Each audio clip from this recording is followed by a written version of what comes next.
Salut les gars, dans cette vidéo j'ai envie de vous parler de la crypto CKB, donc le projet de Nervos Network. C'est une crypto à l'heure actuelle où je tourne cette vidéo se situe dans le top 200 à 300. Elle est valorisée environ 200 à 230 millions de dollars et quand on regarde les cours, elle est quasiment au plus bas historique de sa mise en cotation. Donc, comme vous pouvez le voir, on est sur du moins de 1 centime le jeton, donc on est à 0,04 et le plus bas est aux alentours des 0,02, 0,03. Donc on est vraiment très proche finalement du plus bas. Bon, c'est bien, je viens de te faire un récapitulatif un petit peu comme ça à la va-vite. C'était une mise en bouche. Qu'est-ce que c'est le projet CKB? Qu'est-ce que c'est le projet Nervos Network? Avant d'investir en crypto-monnaie, le premier truc à faire, c'est de s'intéresser aux fondamentaux de la crypto en question. Est-ce qu'elle est porteuse d'un nouveau narratif? Est-ce qu'elle est solide technologiquement? Est-ce qu'elle est suivie par une team sérieuse? Ou ce sont juste des marketeurs qui vont fuir en prenant leur part du projet? Bon, l'objectif du projet Nervos Network, comme beaucoup d'autres projets de cet écosystème, c'est évidemment de développer une blockchain universelle et scalable, ce qui permettrait aux développeurs de déployer beaucoup d'applications décentralisées sans se soucier du problème de cross-platform, du problème de incompatibilité finalement. C'est un projet donc lancé en 2019, juste avant le bull run de 2021, et qui a, il me semble, beaucoup profité de ce dernier. Comme beaucoup de projets Layer 1, ils ont toujours ce même objectif, c'est de résoudre le trilemme finalement parfait entre la sécurité, la scalabilité et la décentralisation au maximum. Si je voulais un petit peu rentrer dans le détail pour que tu saches quand même dans quoi t'investis et dans quoi j'ai investi, c'est un petit peu divisé en deux couches. T'as la couche Layer 1, donc représentée par le jeton CKB, qui est plus une couche stockage de valeur et sécurité. Ensuite, t'as tout ce qui va être une sous-couche, on va dire Layer 2, et là, son but à elle, ça va être d'optimiser la scalabilité du projet. Je vais te donner quelques termes techniques pour que tu puisses flex avec les copains de la crypto que tu as acheté. Niveau technologie, en gros, pour faire simple, c'est du solide. Ils utilisent le même langage que Bitcoin, c'est-à-dire le langage UTXO, donc jusque-là, niveau sécurité, on est bien. Mais en plus, ce qui est cool, c'est que ça reste plus flexible que l'EVH, donc le langage d'Ethereum. Ils utilisent aussi un espèce de protocole qui s'appelle RISC-V-VM, qui permet aux développeurs de ne pas se contenter juste du langage Solidity qui est sur la blockchain Ethereum. Ils peuvent coder et fabriquer des applications dans plein de langages finalement informatiques différents, sans être uniquement finalement emprisonnés dans Solidity. Niveau technologie, ils ont aussi maîtrisé et ils se concentrent sur l'interopérabilité, donc ils arrivent à faire des ponts finalement entre toutes les blockchains, par exemple Ether, Cardano, Bitcoin, etc.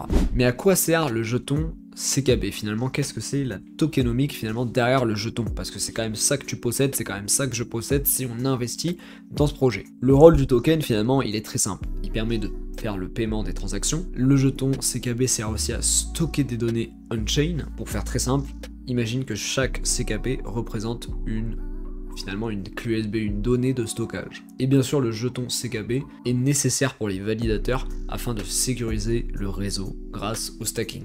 Et ce qui est très intéressant de noter comparé à d'autres projets, c'est que l'inflation du token est complètement contrôlée. Tu as un mécanisme de récompense minière, oui, et en plus de ça, en utilisant des CKB via un usage classique de la blockchain, il y a une destruction automatique de certains tokens. Au niveau de l'équipe, on est sur du solide. Ce projet a été fondé par Terry Tai et d'anciens développeurs de gros projets crypto. Donc c'est pas des inconnus, ça a pas l'air d'être des scammers, ils sortent pas de nulle part. Et jusque là, c'est rassurant. Beaucoup de fonds asiatiques soutiennent ce projet. Et mine de rien, ils ont eu quelques partenariats, notamment avec Cardano, avec Ethereum Bridge, et beaucoup de collaborations plutôt côté DeFi. Avant qu'on aille se tourner vers le graphique et que je te dise un petit peu ce que moi j'ai fait avec cette crypto, là où j'ai acheté, là où j'ai aussi vendu, parce que tu vas voir que j'ai réussi à vendre cette crypto un petit peu au bon moment, laisse-moi un petit peu te résumer selon moi les points forts finalement de ce projet, les points forts de cette crypto et aussi peut-être les inconvénients. Clairement, déjà CKB c'est un petit peu une crypto unique. C'est un modèle basé sur le stockage. Et ça, dans la crypto, c'est rare. Tu as une grosse interopérabilité et ça, mine de rien, c'est pas donné à tout le monde. Ils défendent vraiment la valeur du cross-chain et ça a l'air de fonctionner. Ils ont une architecture solide, sécurité du layer 1 et avec la scalabilité d'un layer 2. C'était le système de multicouches dont je t'ai parlé avant. Et il y a une adoption croissante, énorme en Asie. Et ça, c'est important parce que l'Asie en ce moment drive pas mal le marché des cryptos. Si tu as vu et si tu es positionné sur le jeton Conflux, tu as dû le voir. Les faiblesses et les risques de ce projet, mine de rien, il y en a. Tout d'abord, il y a le manque de visibilité face aux géants de cet écosystème. Ethereum, Solana, Polkadot. Ils sont plus ancrés, plus en place et ils nous fournissent plus de données on-chain qui nous permettent de vérifier un petit peu si cette technologie fonctionne, si de leur côté tout roule. Alors que CKB, ça reste un petit peu plus opaque. Il est aussi encore très dépendant de son propre écosystème, notamment la DeFi. Aussi, la tokenomique un petit peu et le projet en lui-même est très difficile à vulgariser car il est complexe mais solide technologiquement, ce qui fait que peut-être que ça va impacter finalement l'adoption globale et le fait que les gens s'y intéressent ou non. Quand un projet devient trop compliqué, c'est peut-être un petit peu difficile de communiquer dessus. Donc voilà, le vrai risque selon moi, c'est que c'est un projet très techno, très pointu, mais est-ce qu'il va réussir à se développer? On va voir. Ma conclusion, avant d'aller voir le graphique, c'est tout simplement que le Nervos Network est une blockchain sous-cotée, mais très solide technologiquement. Ils ont un positionnement intéressant, l'interopérabilité et le processus de multi-langage. Ils ont le potentiel de s'imposer comme une infrastructure clé pour l'ère multi-blockchain, mais le pari repose sur l'adoption des développeurs pour le projet CKB. Niveau graphique en vue weekly, ce qu'on peut voir c'est que début 2024 pardon, il y a eu une énorme poussée du jeton CKB. Et magnifique parce que, en plus je vais pas vous mentir, j'étais dedans. Je suis rentré sur le CKB grâce à un YouTuber que vous connaissez certainement qui s'appelle Crypto pour tous. Je suis rentré aux alentours des 4 piles, 0,04 piles. Et un petit peu par conviction et aussi par chance, il faut l'avouer, parce que j'ai pas super bien timé mon top, mais je l'ai pas super mal timé non plus. J'ai fait un x7 sur le CKB, parce qu'au maximum, je crois que ce jeton a fait autour des x10, x12, et moi je suis sorti à peu près par là, quand j'ai senti que j'ai pas réussi à choper cette énorme mèche que vous voyez ici, mais du coup j'ai réussi à choper un petit peu la phase descendante. Donc j'ai pas du tout vendu au meilleur moment, mais on peut rarement timer un top. Donc j'ai quand même vendu à x7. J'avais une position très légère, donc ça n'a pas fait énormément de gains, mais au moins j'étais dans le train et j'ai quand même récupéré mon x7. Ensuite, comme vous pouvez le voir, longue descente aux enfers que absolument tous les altcoins ont vécu finalement pendant cette partie de l'année qui était extrêmement dure. C'est quand le Bitcoin rangeait et qu'on ne savait pas trop où il allait aller. Il hésitait à break les 100 000 $, enfin il en était même très loin. Et malheureusement, comme beaucoup d'altcoins également, malgré la percée de Bitcoin récemment, malgré le fait que les cryptos, finalement, concrètement, quand on se penche que sur Bitcoin, Ethereum et par exemple XRP, on se dit putain les cryptos elles vivent, elles sont trop en bon état, beaucoup de cryptos ont le même genre de graphique et se mangent des corrections atroces. Donc finalement il faut plutôt se poser la question de qu'est-ce que vous voudriez faire. Je ne vais pas vous faire un graphique Fibonacci ou je sais pas quoi. Qu'est-ce qu'on voit finalement qui saute aux yeux? On voit que ici, on a retapé la zone du bear market. Donc concrètement, on est sur les plus bas des plus bas. Qu'est-ce qu'on voit aussi? On voit que quand on a tapé, finalement, on a retrouvé de la force derrière, avec quasiment un x2 et demi. Là, on se repète la gueule, mais comme pas mal de crypto. Et puis la poussée était peut-être un peu trop brutale, un peu trop rapide, donc évidemment, certains investisseurs prennent des profits ou en profitent pour short.